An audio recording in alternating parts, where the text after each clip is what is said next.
আমার যে মাস্কটা এটা পেয়ে যাবেন গাঙ্গিনাপাড় ফুটপাতের মধ্যে। আসসালামু আলাইকুম রহমতুল্লাহ বরাকাত। সকলে এভরিওয়ান সবাই কেমন আছেন? আশা করি সবাই ভালো আছেন। আলহামদুলিল্লাহ আপনাদের দোয়ায় আমি ভালো আছি।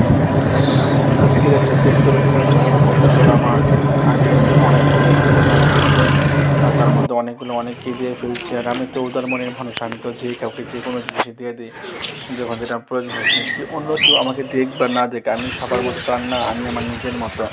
আল্লাহ আমাকে যে বানাইছে আলহামদুলিল্লাহ, আল্লাহর নিয়ামত। প্রত্যেকটা জিনিসই সুন্দর, আমরা সব কিছু সুন্দর চোখে দেখলেই সুন্দর। যে যাই বলুক না কেন, আল্লাহ তো তার নিজের পছন্দ মনে আমাকে বানাইছে, তাই না? আমাদেরকে সকলকে আল্লাহ তাআলা নেক হায়াত দান করুক, আল্লাহ তাআলার হুকুম মেনে চলার তৌফিক দান করুক। আচ্ছা, যে বিষয় আছে কবুতর যে বিটটা কেনার জন্য এটা চলে আসলাম।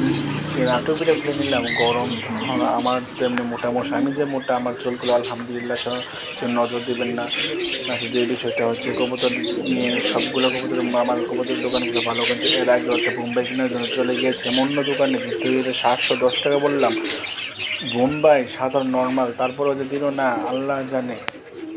অনেক দোয়া কাটি করছি, আমি আমার সর্বোচ্চ চেষ্টা করছি যে কবুতরটা নেওয়ার জন্য। 710 টাকা পর্যন্ত দাম করছি, তারপরেও দিল না। তারপর চলে যায় ফুপ্পির বাসায় এসে তো আমি আমার নিজের মধ্যে কিছু পোস্টে নিয়ে নিলাম।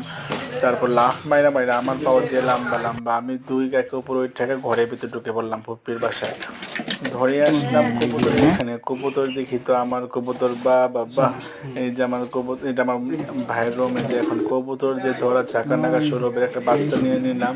বলুন ফুপি এই বাচ্চাটা আমাকে দিয়ে দাও, বললে আমাকে ধরে তারপর কবুতর তো ধরতে পারলাম না, অনেক কষ্টের করে কবুতর ধরে ধরলাম।